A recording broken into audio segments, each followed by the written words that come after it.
पथरीली चट्टानों पर इंतहाई खतरनाक अंदाज में लटकते ये ताबूत अपने अंदर एक गुमनाम कबीले के कई राज छुपाए बैठे हैं। चाइना की दूर दराज पहाड़ियों में ऐसा हैरान करने वाला मंजर देखकर मालूम होता है कि शायद ये कोई ग्रेव यार्ड है, एक ऐसा ग्रेव यार्ड जिसको वर्टिकली बनाया गया था। पर सबसे बड़ा सवाल है कि आखिर क्यों। ज़ेम टीवी की वीडियोस में एक बार फिर से खुशामदीद। नाजरीन, चाइना की सिचुआन और यूनान प्रोविंस में ऐसा मंजर किसी एक चट्टान पर नहीं बल्कि यहाँ कई छोटी बड़ी चट्टानें हैं जिन पर ये हैरत अंगेज मंजर देखा जाता है। कई ताबूत 100 फीट तो कई 400 फीट तक की ऊंचाई पर भी देखे जा चुके हैं। अभी तक चाइना में टोटल ऐसे 131 लटके हुए ताबूत पाए गए हैं, जिनमें से कुछ तो ऐसे हैं जो 3000 साल से भी ज्यादा पुराने हैं। लाइम स्टोन की चट्टानों पर इतनी ऊंचाई तक चढ़ना, वहां ताबूत के लिए लकड़ी के फट्टे गाड़ना और फिर कई 100 केजी वजनी ताबूत को ऊपर लेकर जाना एक ऐसा काम है जो शायद आज के मॉडर्न इक्विपमेंट की मदद से करना भी काफी चैलेंजिंग हो। तो आखिर ये काम हजारों साल पहले कैसे किया गया था? इससे भी ज्यादा इम्पोर्टेंट ये जानना है कि ऐसा क्यों किया गया था। क्या उनके पास जमीन खत्म हो गई थी या ये लोग रहते ही पहाड़ों के अंदर थे? कौन थे वो लोग और ऐसा क्या हुआ था कि आज इस ट्राइब का कोई अता पता नहीं है? लोकल्स का मानना है कि ये लोग लेजेंड्स थे जिनके पास उड़ने की ताकत मौजूद थी। पर क्या ये हकीकत है या फिर सिर्फ 3000 साल पहले चाइना की सिचुआन और यूनान प्रोविंस में बो के नाम से एक कबीला रहता था? हिस्ट्री में हमें इस कबीले के बारे में ज्यादा कुछ तो नहीं मिलता, सिर्फ इतना मालूम है कि 1573 में आज से करीब 450 साल पहले मिंग डायनेस्टी ने चाइना पर कब्जा किया और साथ ही मिंग इंपीरियल आर्मी ने तमाम बो ट्राइब के लोगों को चुन चुन कर मार डाला। बो ट्राइब की नस्ल तो खत्म हो गई, पर साथ ही इनसे जुड़े कई राज भी इस दुनिया से चले गए, जिनमें सबसे बड़ा राज लटकने वाले इन ताबूतों का था। सेंट्रल चाइना का ये हिस्सा हजारों मील तक छोटे बड़े पहाड़ और चट्टानों से भरा हुआ है। इनमें से ज्यादातर चट्टानें काफी रिमोट हैं, जहां आज तक कोई नहीं जा पाया। कुछ चट्टानें जो आबादी से करीब हैं, वहां ताबूत देखे जा सकते हैं, लेकिन उन तक पहुंचना फिर भी बहुत मुश्किल है, क्योंकि ये चट्टानें आम चट्टानें नहीं बल्कि पथरीली, नोकीली और बिल्कुल सीधी चट्टानें हैं। कई ताबूत तो चट्टानों पर दूर से ही नजर आ जाते हैं, लेकिन क्योंकि ये ताबूत चट्टानों में कैमोफ्लाज हो जाते हैं, इसी वजह से इनको रैंडम चट्टानों पर ढूंढना बहुत ही ज्यादा मुश्किल है। रिसर्चर्स ने मिलने वाले चंद ताबूतों का सैंपल लिया तो मालूम पड़ा कि इनमें से सबसे पुराना 3000 साल पहले बनाया गया था।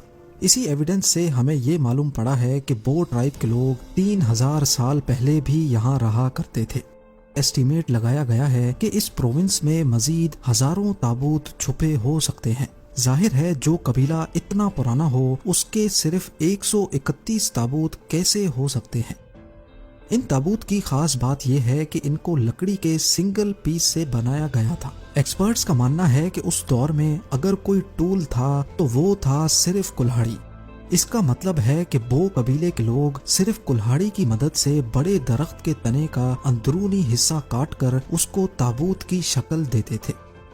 China exploration and research society की तरफ से एक कैंपेन अरेंज की गई, जिसमें दुनिया भर के आर्कियोलॉजिस्ट और रिसर्चर्स ने छुपे हुए इन हैंगिंग कॉफन्स को ढूंढने का फैसला किया ताकि इस मिस्ट्री को सुलझाया जा सके।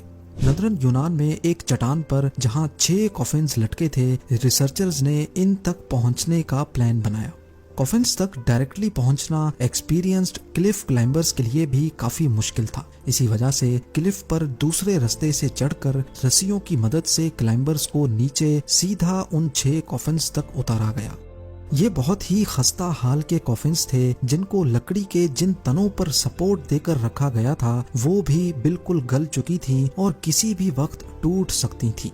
क्लाइंबर्स को इन ताबूतों के अंदर जो कुछ मिला उसने इस मिस्ट्री को सुलझाने के बजाय मजीद उलझा दिया। जी हाँ, इनमें मौजूद हड्डियों के सैंपल्स पर जब रिसर्च की गई तो मालूम पड़ा कि हर ताबूत में 1 से ज्यादा इंसानों की हड्डियां मौजूद थी। इसके अलावा इन हड्डियों पर मिट्टी भी चिपकी हुई थी। پہلے تو یہ سمجھا گیا کہ شاید بارش کا پانی اور چٹانوں سے گرنے والی مٹی تابوت کے اندر اپنا راستہ بنا گئی ہے، لیکن بعد میں معلوم پڑا کہ بو ٹرائب کے لوگ اصل میں پہلے مردوں کو مٹی میں دفن کرتے تھے اور بعد میں جب باڈی ڈی کمپوز ہو جاتی تھی پھر اس کو نکال کر تابوت میں رکھا کرتے تھے۔ ڈھانچے کو تابوت میں ڈال کر خالی حصوں میں ریت بھر دی جاتی تھی، شاید اس لیے تاکہ تابوت کو اوپر چڑھاتے وقت اندر موجود ہڈیاں ہل نہ سکیں۔ اس ریت کی وجہ سے ہی یہ تابوت 250 kg وزنی ہے۔ تو اب سوال یہ ہے کہ جن چٹانوں پر اکیلے انسان کا چڑھنا بھی ناممکن ہے، وہاں تک اتنے وزنی تابوت کو کیسے لے جایا گیا؟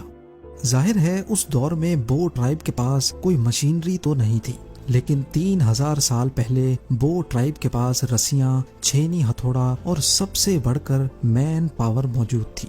جن چٹانوں پر بو ٹرائب نے تابوت رکھے تھے ان کی جب تفصیل سے جانچ کی گئی تو ریسرچرز کو یہاں چٹان پر چھوٹے چھوٹے سوراخ ہوئے بھی ملے۔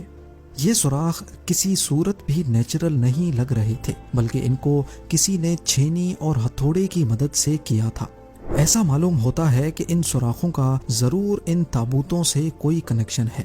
شاید وہ لوگ اس میں بانس کے ڈنڈے ڈال کر اوپر چڑھنے کے لیے ایک سپورٹ بناتے تھے۔ اس مسٹری کو سالو کرنے کے لیے ایک ایکسپیریمنٹ کرنے کی ضرورت تھی۔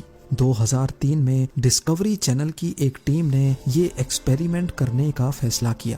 انہوں نے ہو بہو بو ٹرائب جیسا تابوت صرف کلہاڑی کی مدد سے تیار کیا۔ اس کے بعد چٹان میں سوراخ کر کے اس میں بانس کا ڈنڈا پھنسایا گیا جس پر ایک آدمی آسانی سے کھڑا ہو سکتا تھا۔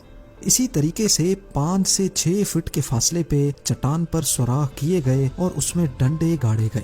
یہ بانس کے ڈنڈے ایک طرح کے اسٹیپس تھے جو چٹان پر اوپر چڑھنے کے کام آتے تھے۔ جس ہائٹ پر تابوت کو رکھا جانا تھا وہاں ایک ڈنڈے کو پلی کے طور پہ استعمال کیا گیا۔ آج کل کی ماڈرن پلی میں تو بال بیرنگ ہوتی ہے جس سے رسی کو گول گھومنے میں آسانی ہو جاتی ہے۔ بانس کا ڈنڈا اوپر سے سلپری ہوتا ہے جو لگ بھگ بال بیرنگ جیسا ہی افیکٹ دیتا ہے۔ رسی کو اس دیسی پلی سے گزار کر تابوت کو دوسری طرف سے اوپر کھینچا گیا۔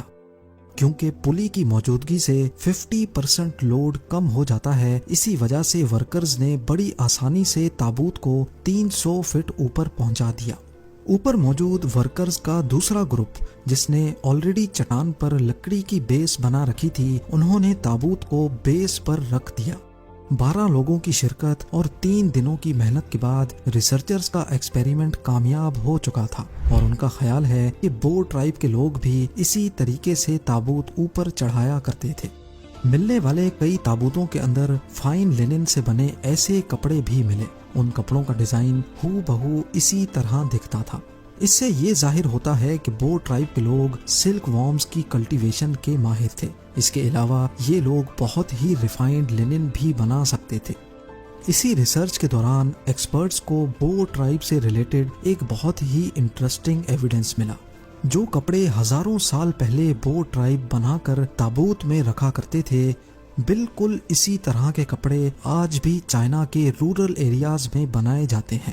یہ اس بات کی نشانی ہے کہ منگ ڈائنیسٹی میں مارے جانے والے بو ٹرائب کی پوری نسل ختم نہیں ہوئی تھی، بلکہ کچھ لوگ تب زندہ بچنے میں کامیاب ہو گئے تھے۔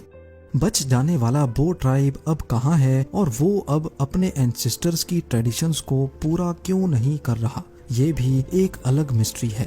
سیچوان یونیورسٹی سے تعلق رکھنے والے پروفیسر لن چینگ، جنہوں نے اپنی زندگی کے 30 سال ان ہینگنگ کافنز پر ریسرچ کر کے گزارے ہیں، ان کا کہنا ہے کہ کافنز کو پتھریلی چٹانوں پر رکھنے کے 2 ریزن ہو سکتے ہیں۔ پہلا یہ کہ کافن جتنا اونچائی پر ہوگا وہ اتنا جلدی مردے کو ہیون تک، جنت تک پہنچا پائے گا۔ دوسرا ریزن کافی پریکٹیکل ہے، وہ یہ کہ بو ٹرائب اپنے پیاروں کی باڈی کو جنگلی جانوروں اور دشمنوں سے بچانا چاہتا تھا، اور چٹانوں کے بیچ میں لٹکانے سے کافنز تک پہنچنا قریب ناممکن ہی ہے۔ بو ٹرائب اور ہینگنگ کافنز سے ریلیٹڈ آج ہمیں جو کچھ بھی معلوم ہے وہ محض صرف تھیوریٹیکل باتیں ہیں۔ آپ کی نظر میں بو ٹرائب ایسا کیوں کرتا تھا مجھے کامنٹ کر کے ضرور بتائیے گا۔ امید ہے زیم ٹی وی کی یہ ویڈیو بھی آپ لوگ بھرپور لائک اور شیئر کریں گے۔ آپ لوگوں کے پیار بھرے کامنٹس کا بے حد شکریہ۔ ملتے ہیں اگلی شاندار ویڈیو میں۔